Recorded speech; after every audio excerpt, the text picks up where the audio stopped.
مسلم شریف کی حدیث، میرے نبی کے دربار میں کون آئے جی؟ حضرت صدیق اکبر آ کر بیٹھ کے فاروق اعظم آئے. اللہ اکبر، یہ وہ میرے نبی کا عمر ہے. جاگنے بیٹھے ہو یا چلے گئے ہو؟ بسم اللہ. پتا چلے کہ یار نبی کے یاروں کو ماننے والے بیٹھے ہو. نبی کا یار حضرت عمر آئے.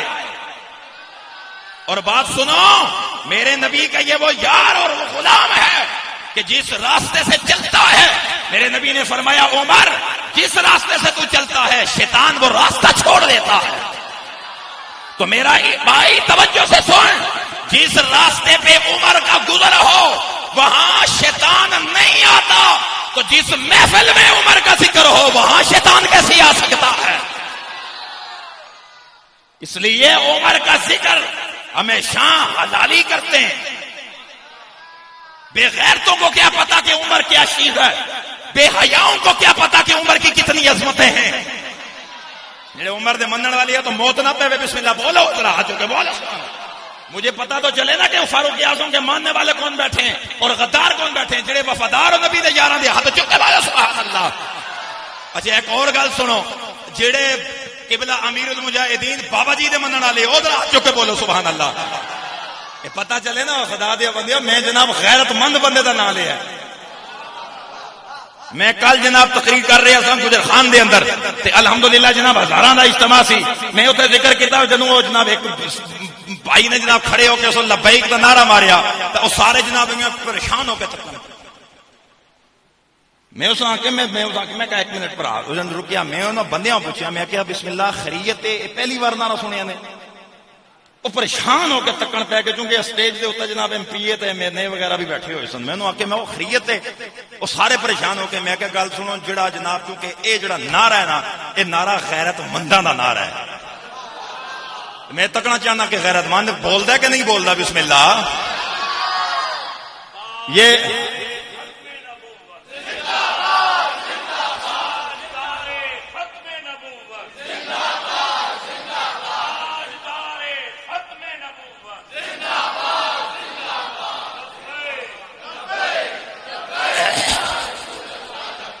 ہاتھ اٹھا کے بولو گا، ہاتھ اٹھا کے رسول اللہ لبیک.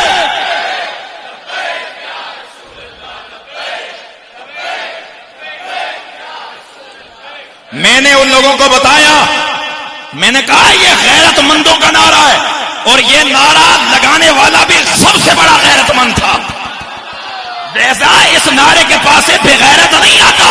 تو میں یہاں آپ دیکھنا چاہتا ہوں جامعہ مسجد فیضان مدینہ میں بیٹھ کر، چونکہ نام بھی فیضان مدینہ تھا، گلا بھی مدینے والے دیا ہے، تو میں دیکھنا چاہتا ہوں کون کون غیرت مند بیٹھا ہے.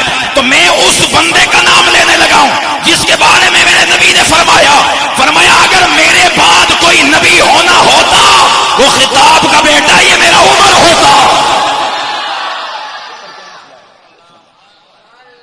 کون ہوتا؟ پھر بولو کون ہوتا؟ اے عمر دا نام لینا کلیجے ٹھنڈ پہ جاندی ہے. تو پھر ذرا یہ اظہار بھی کر دیجئے نا کہ چاندے محمد ستارے صحابہ کہ چاندے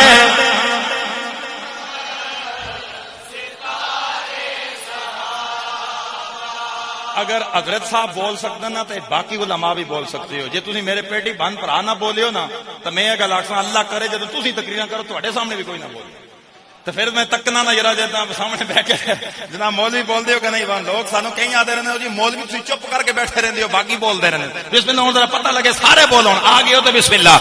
چاندے محمد ستارے صحابہ چاند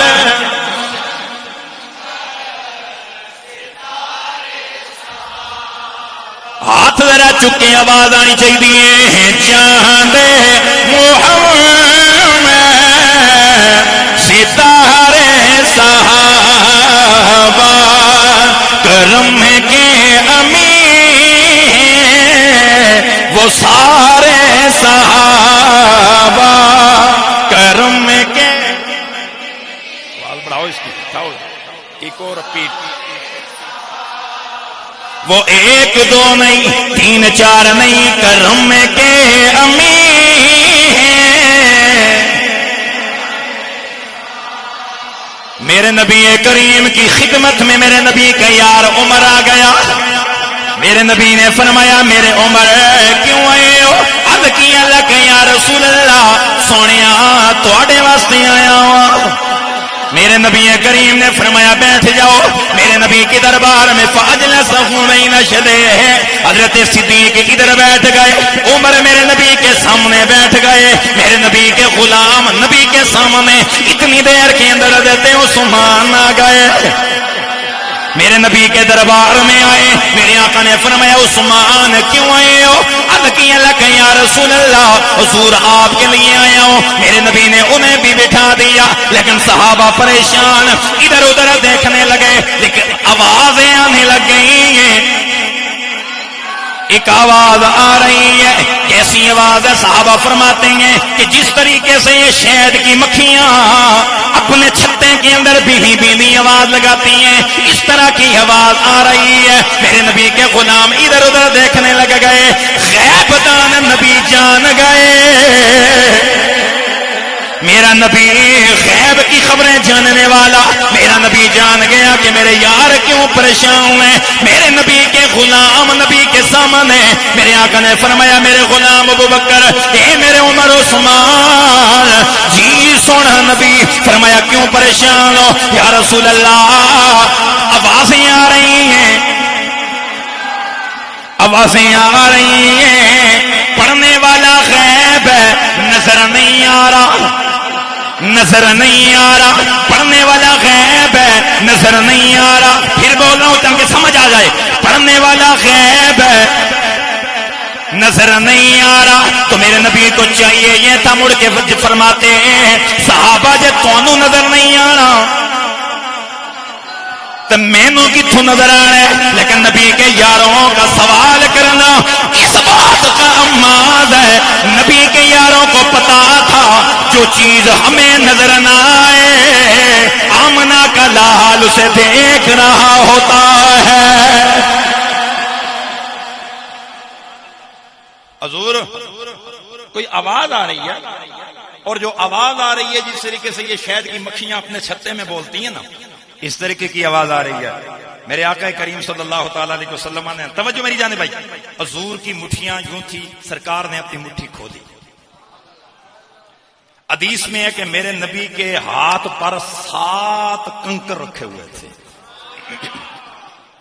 7 کنکریاں قبلہ شاہ جی رکھی ہوئی تھیں، اور میرے آقا نے یوں کر کے کھول کے نیچے رکھی، فرمایا ابو بکر پریشان نہیں ہونا، میں آتے ہوئے یہ کنکریاں میں نے ہاتھ میں اٹھائی ہیں، توجہ ہے، میں نے ان کنکریوں کو ہاتھ میں اٹھایا ہے تو یہ کنکریاں اللہ کا ذکر کرنے لگ گئی۔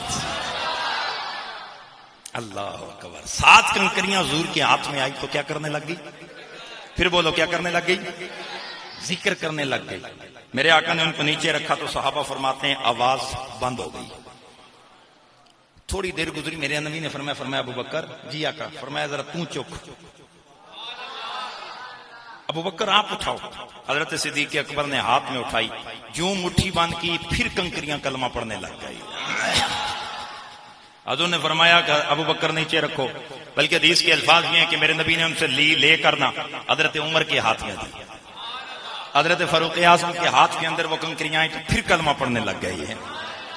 الغرض وہ کنکریاں حضور نے لے کر حضرت عثمان غنی کے ہاتھ میں دی تو حضرت عثمان غنی کے ہاتھ میں بھی آ کر وہ کنکریاں پڑھنے لگ گئی۔ یہاں تک یہ حدیث مکمل ہے۔ اب یہاں سے آگے میں نے اپنی بات سنانی ہے۔ ظاہر بات ہے کہ جناب من علماء، اپنا خطیب کا کام ہوتا ہے کہ وہ بات میں سے بات نکال کے لوگوں کو جناب من ان کے ایمان کو جناب جلا بخشے۔ ذرا توجہ سے سنیے گا، یہاں تک حدیث مکمل کہ کنکریاں میرے نبی کے ہاتھ میں آئی، کلمے پڑھنے لگ گئی، صدیق کے ہاتھ میں آئی، کلمہ پڑھنے لگ گئی، حضرت عمر کے ہاتھ میں آئی، عثمان کے ہاتھ میں آئی، کلمہ پڑھنے لگ گئی۔ اب یہاں ذرا توجہ سے سنیے گا، کنکریاں پتھر ان پتھروں کو میرے نبی کا لگا ہاتھ تو یہ کنکریاں کلمے پڑھنے لگ گئی. تو یار مجھے بتا, میں نے سار ایک کا دروازہ کھٹکھٹایا, میں نے کہا مولانا مجھے بتاؤ کہ یہ کنکریاں بولی کیوں؟ انہوں نے کہا اس لیے کہ نبی کا ہاتھ لگا تھا, نبی کا ہاتھ لگا تھا. اب یہاں سارے فلسفہ والے یہ کہتے ہیں کہ پیار کرنے کے لیے 3 چیزوں کا ہونا ضروری. پہلی چیز زبان کا ہونا, دوسری چیز دماغ کا ہونا, تیسری چیز دل کا ہونا. یہ تو اگر کسی انسان میں ہو تو یہ تو سمجھ آتی ہے کہ یار انسان کا دل بھی ہے, زبان بھی ہے اور دماغ بھی ہے. اور اگر یہی چیز کسی جانور پہ لاؤ تو یہ بھی سمجھ آتا ہے کہ جانور کی زبان بھی ہے اور جانور کی عقل بھی ہے. وہ جناب منسین ہے لیکن اپنا کام وہ خود کرتا ہے. لیکن یار مجھے ایمان سے بتا ذرا, یہ جانور کا بات بھی معاملہ بھی ختم, انسان کا معاملہ بھی ختم, تو پتھر بول پڑے. بیٹھے ہو یا نس گئے ہو؟ یار پتھر بول پڑے. یہ کیسے بولے؟ کہنے لگے جی علی نبی کے ہاتھ میں آئے. میں نے کہا صرف نبی کے ہاتھ میں آ کر ان کا کمال نہیں, اگلا کمال میرے نبی کا دیکھ. جب نبی کے ہاتھ میں آئے نہیں تھے تو یہ کنکر تھے, یہ پتھر تھے, لیکن جب نبی کا ہاتھ لگا رب نے انہیں زبان بھی دے دی, دل بھی دے دیا, دماغ بھی عطا فرما دیا تھا. نبی کا ہاتھ لگ گیا.